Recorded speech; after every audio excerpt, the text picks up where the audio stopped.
Good morning students. आज मैं आपको साइंस में चैप्टर गति तथा समय बताने जा रहा हूँ। क्लास 6 इस चैप्टर को थोड़ा सा ध्यान से देखिएगा, समझिएगा, आपको ये चैप्टर इजीली समझ में आएगा। देखिए गति क्या होती है। गति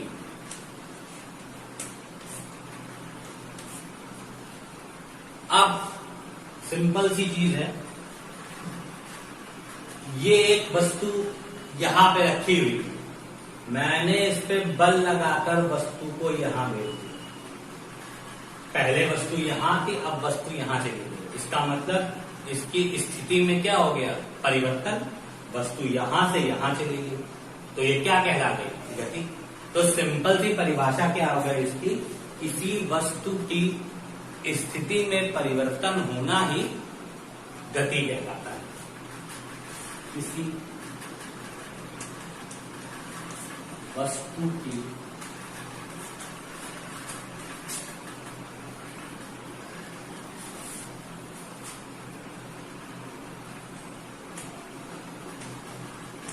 स्थिति में परिवर्तन होना गति कहलाता है। या इसकी दूसरी परिभाषा क्या बोल सकते हैं? जब कोई वस्तु अपनी स्थिति को किसी दूसरी वस्तु के सापेक्ष स्थिति में परिवर्तन करती है तो इसको हम लोग गति बोलते हैं। जैसे हम लोग जब ट्रेन से जा रहे होते हैं तो देखते हैं कि पेड़ खड़े रहते हैं, हमारी ट्रेन क्रॉस करती रहती है, तो हम उस खड़े पेड़ के सापेक्ष अपनी स्थिति में परिवर्तन कर रहे हैं, तो ये क्या कहला गई? गति। तो सिंपल शब्दों में क्लास के अकॉर्डिंग मैंने क्या लिखा दिया? वस्तु की स्थिति में परिवर्तन होना ये क्या कहलाता है? गति। मैंने आकार में परिवर्तन नहीं बोला। मान लो आप स्प्रिंग लो, स्प्रिंग को बड़ा कर दो। सर ये देखिए पहले स्प्रिंग छोटी थी, अब मैंने स्प्रिंग बड़ी कर दी, ये कहाँ गति हुई? मैंने उसके आकार में परिवर्तन होने के लिए नहीं बोला, मैंने उसकी स्थिति में परिवर्तन होने के लिए बोला है कि वो पहले इस स्थिति में थी, बाद में दूसरी स्थिति में चली गई, तो इस प्रकार के परिवर्तन को हम क्या बोलते हैं? गति बोलते हैं। अब दूसरी चीज चाल। मैं आपको आज सारी परिभाषाएं छोटी छोटी करके बताऊंगा, क्योंकि इससे आप लोगों को इंटरेस्ट भी है और लर्न करने में इजीनेस भी फील हो। चाल याद रखिए, चाल का एक ही फॉर्मूला होता है, दूरी बटे समय। अब देखिए इस परिभाषा को अगर आपको याद है तो आप अगर चाल की परिभाषा ये सूत्र अगर आपको याद है कि चाल बराबर हमारा होता है दूरी बटे समय, तो इस सूत्र से आप चाल की परिभाषा को कैसे बनाएंगे? देखिए मैंने समय के बगल में एक लिख दिया। एक को साइंस की लैंग्वेज में बोलते हैं एकांक, ठीक है। अब देखिए मैं परिभाषा कैसे लिख रहा हूं। मैं देखिए कैसे जाऊंगा, यहां से मैं इधर जाऊंगा 1 नंबर, और इधर से ही मैं इस पे जाऊंगा 2 नंबर, ठीक। देखिए कैसे? एकांक समय में तय की गई दूरी क्या कहलाती है? चाल। एकांक समय में तय की गई दूरी क्या कहलाती है? चाल। तो आपको अगर सूत्र याद है तो आप परिभाषा बना लेंगे क्या? एकांक समय में तय की गई दूरी को चाल कहते हैं। एकांक समय में तय की गई दूरी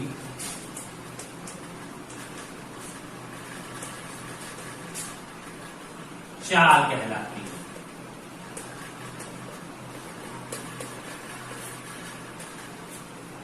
ठीक है। और याद रखिए चाल क्या होती है?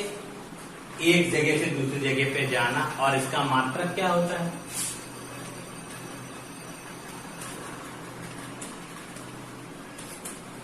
मीटर पर सेकंड। अब इसमें से चाल से ही वेग बनता है, प्रारंभिक और अंतिम वेग। ये मैं जब आगे चैप्टर बताऊंगा तो आपको समझाता जाऊंगा कि चाल क्या है, वेग क्या है। तो फिलहाल आप दो परिभाषाएं आपको याद हो गई। अब चाल दो तरीके की होती है। पहली होती है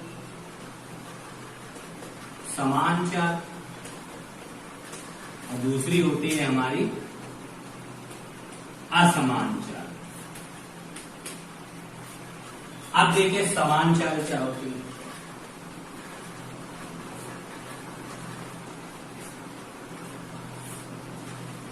सिंपल सी चीज है समान चाल या असमान चाल के बारे में। याद रखिए कि जब कोई वस्तु निश्चित समय में निश्चित दूरी तय कर लेती है, उसे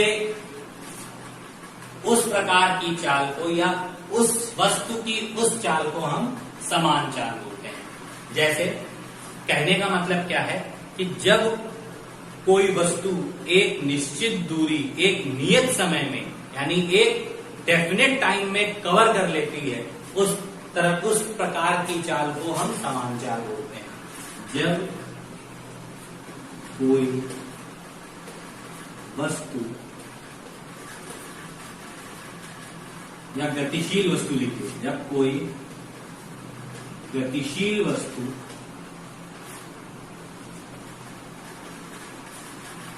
नियत दूरी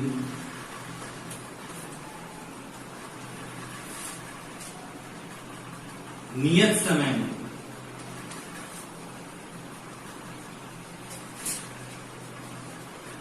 तय करती है,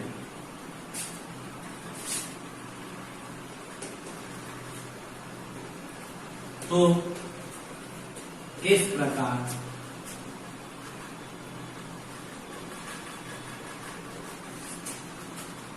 की चाल को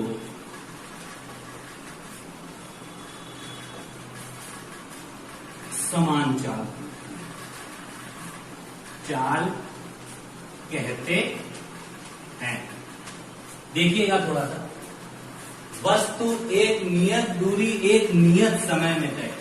जैसे मान लीजिए आपसे आपके स्कूल की दूरी 2 किलोमीटर है और आप उस 2 किलोमीटर की दूरी को पैदल चलते हुए एक निश्चित चाल से अगर उसको आप 5 मिनट में तय करते हो तो आपकी ये क्या हो गई, समान चाल। क्यों? ना आप भागे ना आप कहीं रुके, आप घर से चले बिना किसी से बात किए एक समान चाल के साथ, ना कहीं रुके ना कहीं कुछ हुए और आप सीधे अपने स्कूल तक आ गए। तो इस प्रकार आपकी चाल क्या कहलाई, समान चाल। अब असमान चाल का जब एग्जांपल दूंगा तो आपको समान चाल समझ में आ जाएगी। असमान चाल क्या होती है?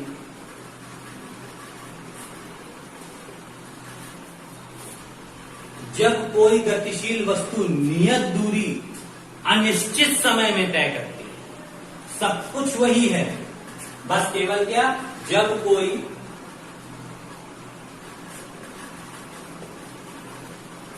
गतिशील वस्तु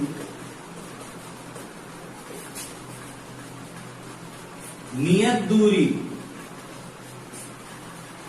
नियत का मतलब निश्चित दूरी, अनियत समय में, इसको अनिश्चित समय भी बोलते हैं, समय में तय करती है,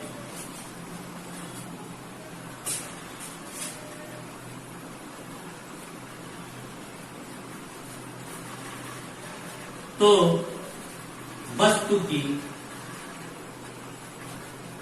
इस प्रकार की चाल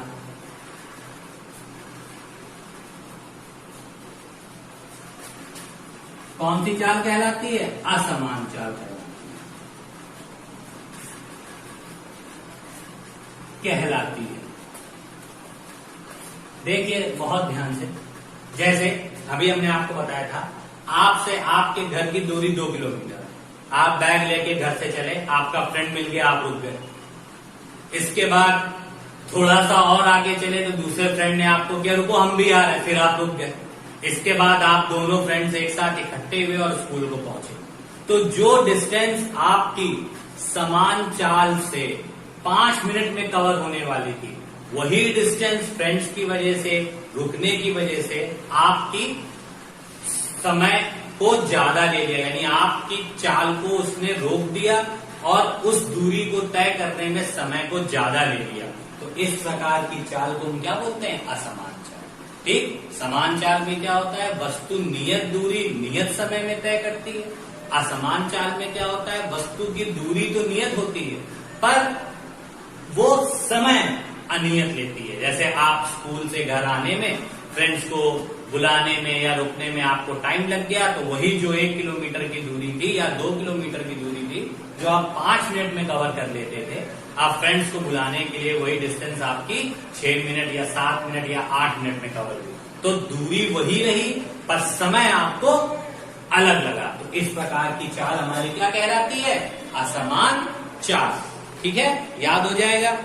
अब एक चीज याद रखिए, ये आ गई हमारी चाल। जब हम चाल चल गए, एक जगह से दूसरी जगह पहुंचे, तो हमने कुछ ना कुछ दूरी तय की। अब देखिए दूरी के बारे में मैं आपको बताने जा रहा हूं। दूरी क्या होती है?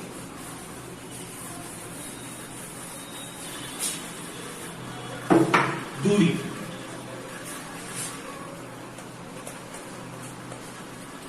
अब देखिएगा, ये आपका घर है और ये आपका स्कूल है।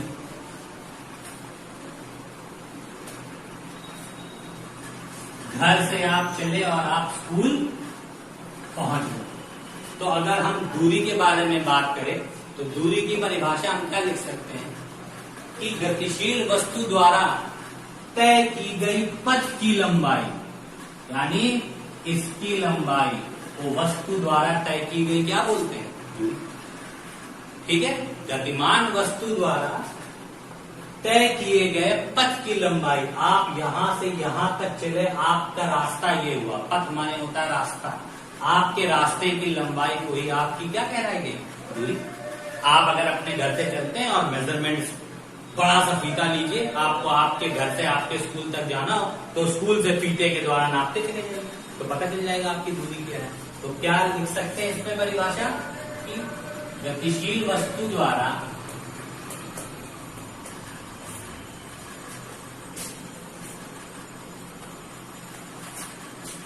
तय किए गए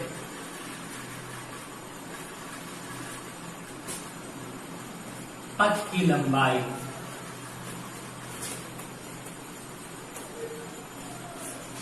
को दूरी कहते हैं।